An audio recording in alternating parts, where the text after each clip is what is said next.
That you would never expect. I'm standing here in front of you.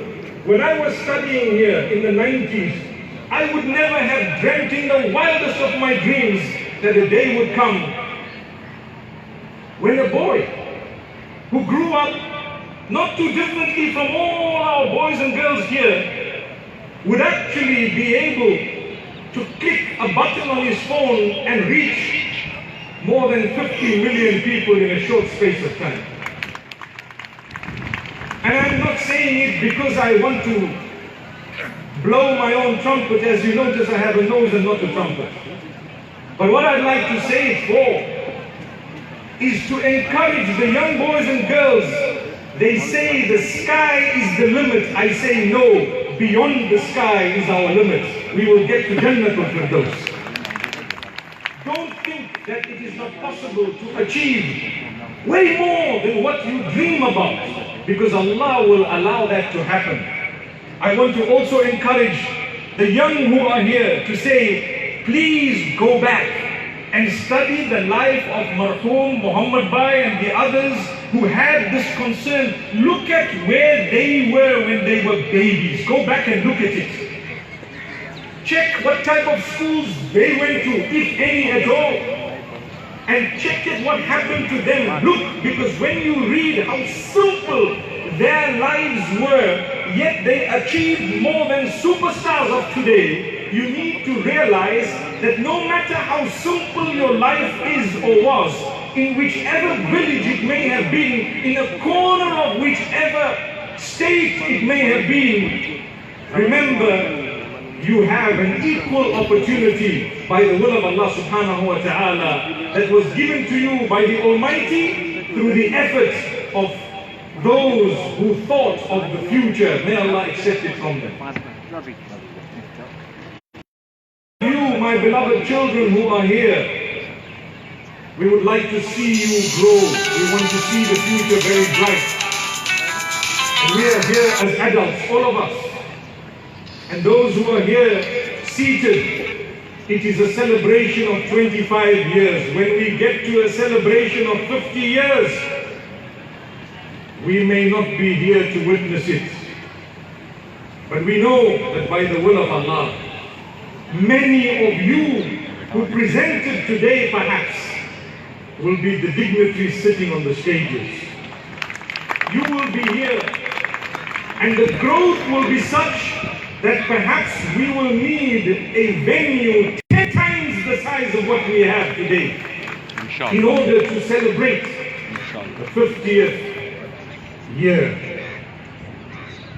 I don't wish to take up too much of your time. I was given 15 to 20 minutes to speak. I've spoken for 11 minutes and 30 seconds. You might wonder why I know the seconds. You know, when you present on television, you need to know what second you're on, because you need to end exactly at the moment. I promise you I won't take more than 15 minutes. I'll give you a bonus of 1 or 2 minutes, inshallah. My brothers and sisters, I want to thank every one of you, and I want to make a dua for the marhumeen, as well as those who are alive, who made this happen. May Allah give you Jannatul Firdaus. Ameen. That's the best dua we can give you.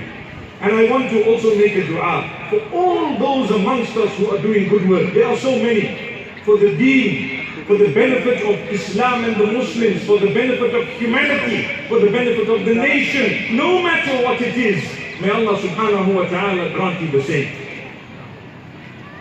My brothers and sisters, I see many faces of people I actually recognize from far and wide. Congratulations. The fact that you showed importance to an event of this nature already displays the concern that you have. Even if it was just flying in and out as I have done today. May Allah subhanahu wa ta'ala truly grant us the ability to understand the importance of this. I end by letting you know that one of my own heroes started in a similar way, sowing the seed of a small institution with only a handful of young boys. And we are 50 years down the line. It has also been granted similar growth. and we have seen the fruits of it. The education, not only the Islamic, which is of absolute importance, or the religious, which is of absolute importance, but the secular education as well. He is my own father. May Allah subhanahu wa ta'ala accept it from him. If I were to tell you the amount of people who have benefited, it reminds me of this institution. The underprivileged, the boys and the girls. How many have graduated as lawyers and doctors and journalists and so many others, together with the basics of the Islamic values and morals. I sit, and this morning I was speaking to my brother-in-law and cousin. I was telling him, you know what? Our fathers, the effort they made, we cannot actually make that effort physically, because they worked and they continue to work day and night, hours on end, in a way that one wonders the young and the youthful who are so energetic cannot actually keep up with them. May Allah subhanahu wa ta'ala grant that goodness. I wonder what will happen to our children when we feel, you know, I've traveled with one of my children not too long ago, and he was saying, I don't know how you do it. And I told him, well, I don't know how my father does it. Subhanallah. May Allah subhanahu wa ta'ala grant us a lesson. I hope these few words would actually be of benefit. And I will end there, 14 minutes and 53 seconds. Wa sallallahu wa sallam ala nabina Muhammad. Wassalamu alaikum wa rahmatullahi wa barakatuh.